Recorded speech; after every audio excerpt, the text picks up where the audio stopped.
వెళ్దాం. నిర్గమాకాండము 17వ అధ్యాయములో నిర్గమాకాండం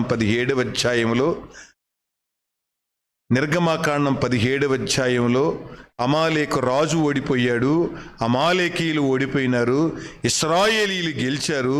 దేవుడు ఒక మాట అన్నాడు. ఏమన్నాడు అని చెప్పంటే, జ్ఞాపకార్థముగా గ్రంథములో దీనిని వ్రాసి యెహోషువకు వినిపించు.